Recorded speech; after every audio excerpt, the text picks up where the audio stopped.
Breaking news. Putin's strongman image was shattered and cracks in his rule were exposed thanks to Wagner's rebellion. The mutiny ended in under 24 hours.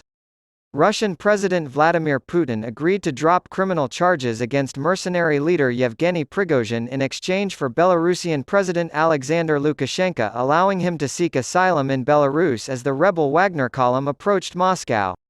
Residents of Rostov-on-Don, a city in southern Russia that the Wagner forces had seized without firing a shot, gave the departing soldiers a hero's send-off as they left town. Prigozhin made some bad bets. However, he has survived to fight another day. On June 24, 2023, events occurred that left onlookers trying to determine if they were witnessing a coup attempt, a mutiny, or an insurrection. Did Prigozhin really believe he'd be led into Moscow? Perhaps he was under the impression that Putin would agree to his request to dismiss Sergei Shoigu, Minister of Defense, and Valery Gerasimov, Chief of General Staff, both of whom had been heavily criticized by the Wagner Group's leader for their handling of the war. The radical Prigozhin may have even hoped for backing from the Russian armed forces. They reportedly overran the city of Rostov-on-Don with little resistance and traveled another 350 miles, 600 kilometers, north through the provinces of Voronezh and Lipetsk before being attacked by a helicopter gunship, which they successfully shot down. Prigozhin said he led 25,000 soldiers, but the real number could be half that.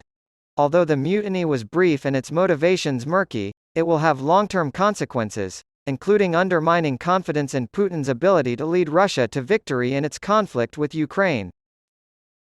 Putin's helplessness.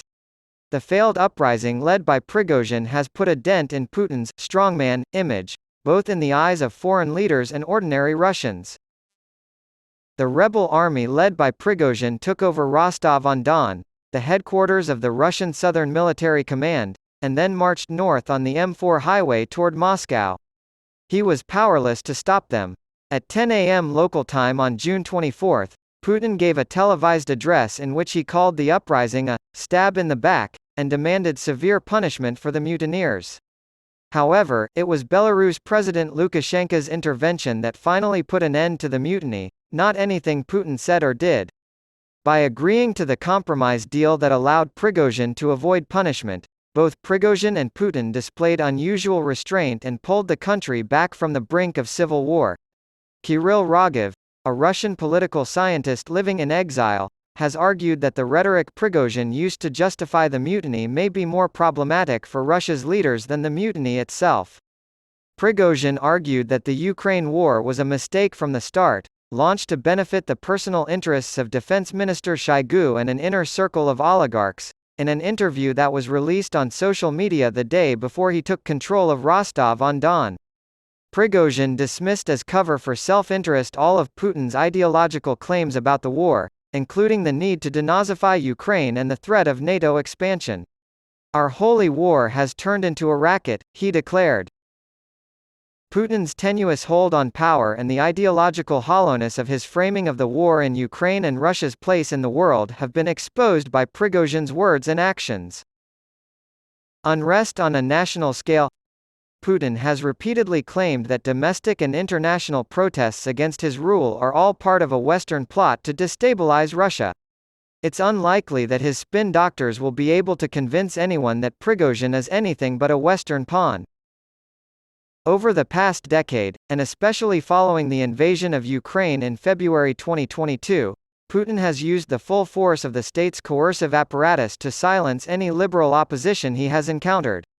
But at the same time, radical ultra-nationalists like Prigozhin and the military bloggers and correspondents reporting from the war zone have been given a lot of leeway. Social media platforms like Telegram, VKontakte, and YouTube have allowed them to reach a wider Russian audience than state-controlled television ever could. Prigozhin's profile and popularity in Russia have increased as a result of the conflict in Ukraine. Prigozhin is a former convict who founded the Wagner Group and later provided catering for the Kremlin. He was named as one of the most trusted politicians in a survey conducted in May of 2023. Putin's tolerance of the nationalists, Prigozhin included, is puzzling given their growing criticism of Russia's military performance. Perhaps the Russian leader shared their political beliefs or found them to be a necessary check on the power of the military. As with Volodin's "No Putin, no Russia" remark from 2014, Putin may have come to believe his own propaganda. Certainly there were growing winds of discontent among nationalists before the Wagner mutiny. Igor Girkin and Pavel Gubarev were among the prominent bloggers who, on April 1, 2023, announced the formation of a «club of angry patriots». The club issued a statement on June 24 in which they indirectly backed Prigozhin as Wagner's troops advanced on Moscow. Prigozhin could currently be in Minsk, the capital of Belarus, where he poses less of a threat to Putin. But other Moscow-based political activists and dissidents remain. It is unclear what will happen to Prigozhin's global business empire now that Russian security services have begun raiding Wagner Group offices. Wagner troops who did not participate in the uprising will be offered contracts by the Defense Ministry. An outgoing administration? Putin is solely to blame for the current predicament. The Russian president supported and encouraged the formation of Prigozhin's Wagner ensemble. Starting in the Donbass of eastern Ukraine in 2014 and expanding to Syria, Libya, and other parts of Africa, it was a tool Putin could use to further Russia's military and economic objectives without direct political or legal accountability. Wagner was not formally recognized as a participant in the Ukraine conflict until July of 2022. However, over the past 6 months, they have taken on a more central role, and the Russian media has responded positively. Prigozhin's criticism of Putin's inner circle increased in tandem with his rising profile. He started openly challenging Shoigu in December 2022. Aside from an expletive-laced rant on May 9, the day Russia remembers the end of World War II, in which he complained about the lack of ammunition for Wagner fighters and referred to a happy asshole grandfather, he avoided directly criticizing Putin. One of the mysteries of Russian politics over the past century is why Putin did not act sooner to get rid of Prigozhin. Prigozhin has done serious harm to his once omnipotent patron. Some, like exiled Russian journalist Mikhail Zygar, have gone so far as to call Putin a lame duck president after the failed mutiny. Sociologist Vladislav Inozemtsev has even said, Putin is finished. Such final conclusions, in my opinion, come too soon. Putin is a tough and resilient politician who has withstood the gravest threat to his rule since he assumed office in 2000.